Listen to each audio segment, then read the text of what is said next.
So, a day in my life is a breakout na nabot diri sa Amerika. Char lang. Ginaya ko lang yung isang vlogger. So, ayan guys, nandito kami ngayon sa Rose Garden. Grabe namangha talaga ako sa sobrang ganda ng paligid at lahat ng klase ng rosas kulay ay naandito na, as in talaga. So itong park na to ay matatagpuan dito sa San Jose, California, USA.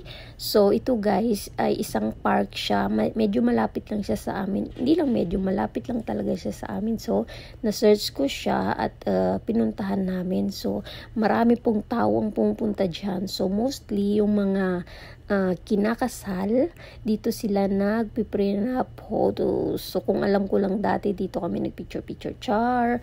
So yan guys, nagpicnic kami ni husband. So natulog kami sa park. Natulog siya actually. So ako naman ay nagmumuni-muni. So nung hapon na kami ay pumunta na rito para mag-ikot-ikot, which is napakaraming tao guys. So hindi na ako kumuha dun sa may mga part ng tao at may mga natutulog sa gilid ng roses. So dun talaga guys, as in relax na relax talaga yung feeling nila. So ayun, parang itong season pala na ito ay hindi pa siya ganun ka dami yung roses. Ibig sabihin yung patapos na siya. Pero pag daw month of May, ay grabe daw talaga yan. Para kang nasa paraiso. So next time, babalikan natin siya sa month of May. So yan guys, talagang nag-enjoy kami dyan ng sobra-sobra.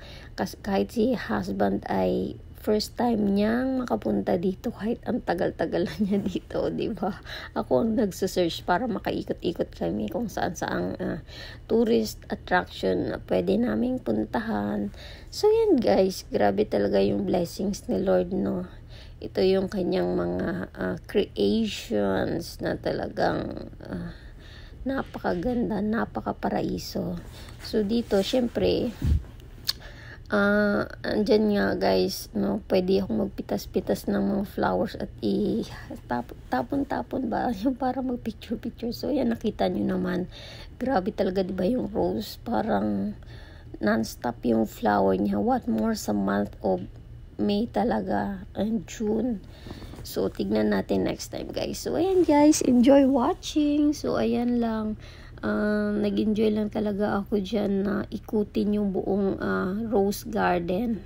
Rose Garden po ang pangalan niya. So, ayan, tignan mo naman, napaka-cute ng pink. Pwede akong pumitas dyan ng itatanim. So, ayan guys, nakita nyo, may natutulog doon. So, ayan, grabe. Iba-ibang variety. Yung talagang inano nila. Tsaka yung mga roses dito guys, grabe, ang lalaki. Sobrang malalaki yung kanyang flowers. So ayan guys, thank you for watching and keep supporting me. So keep enjoying my YouTube channel. Please don't forget to like, comment, and subscribe. Thank you so much.